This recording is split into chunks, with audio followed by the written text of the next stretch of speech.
Bonjour, je suis Hakim Na'lam et je vous propose ma chronique du samedi 31 août 2024.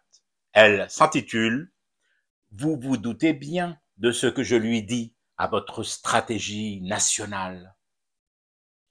J'ai vu à la télé qu'il y avait encore eu ces dernières heures une réunion autour de la sardine. Enfin, autour non, parce qu'elle n'était pas là, absente, comme à son habitude, la coquine. Même lorsque les plus hautes autorités du pays, ministres de la pêche en tête, debout sur la proue du chalutier, les bras écartés, daignent lui consacrer une réunion, elle minaude, se tâte les écailles, écarte un peu, beaucoup, passionnément, pas du tout, à la folie ses branchies, et décide finalement de ne pas venir, de n'honorer personne d'entre les nombreux, très nombreux participants à cette réunion pourtant importante, ayant pour thème unique elle et elle seulement. Dieu sait qu'à ce séminaire, il y avait du beau monde, des experts nationaux et d'autres étrangers, invités justement pour leur expertise sardinesque reconnue partout, même rue Tanger. Bon, d'abord réglons un petit problème administratif et de protocole. Techniquement, il n'est pas possible d'adresser des reproches officiels à la sardine pour son absence, encore moins de lui infliger un questionnaire ou quelque avertissement. Pour une raison toute simple, on ne sait plus où elle est.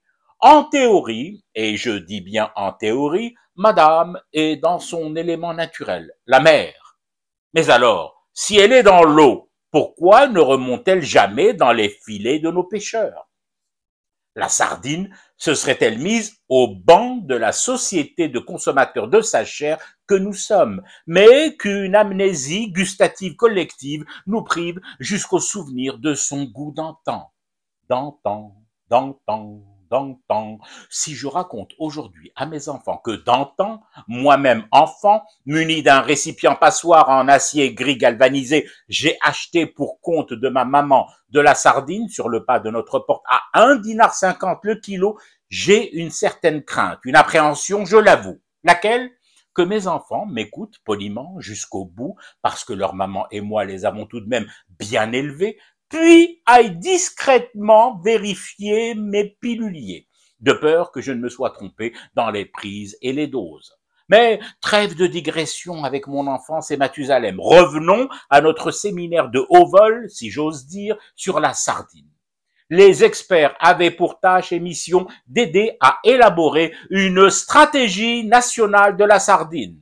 Et tous, dans leurs savantes interventions, ont insisté pour dire qu'il fallait en finir avec les approches populistes, simplistes et réductrices, parce que les choses ne sont jamais simples, ni ne sont soit blanches, soit noires, ont-ils tenu à préciser. Bon.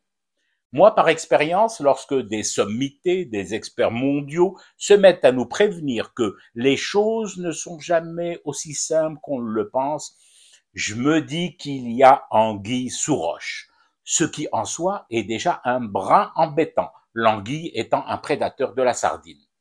Faut-il alors convoquer un autre colloque, consacrer celui-là à l'anguille, l'anguille de roche ou l'anguille sous roche? Attention, il ne s'agit pas d'un point de détail.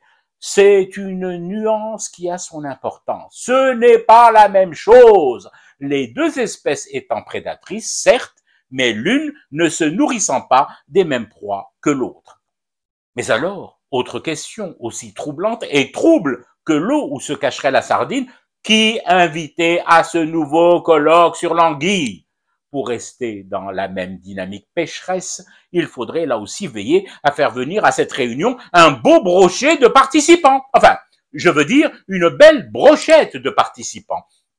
Une brochette aux petits oignons et cuit à la braise, juste saisie, pas trop longtemps, le temps pour les flammettes de lécher les chairs délicates, de les dorer sans les brûler, de leur garder leur goût iodé et les retours épicés des algues et planctons consommés par la bête, de les « Ah, je veux de la sardine !» C'est clair pour vous, les experts, les ministres, les maîtres pêcheurs, les islamistes, leurs chalutiers à barbe, les filets troués et même les mouettes et les goélands. Je veux juste de la sardine. sans avoir besoin de braquer la pêcherie, ni d'attaquer un fourgon blindé et bourré de sardines en dersa de lingots d'or. Après, wallah, promis, une fois repu, je fumerai du thé pour rester éveillé à mon cauchemar délirant qui continue. C'était Hakim L'Alam, je vous retrouve demain pour une autre chronique et une autre façon de dire son amour à l'Algérie.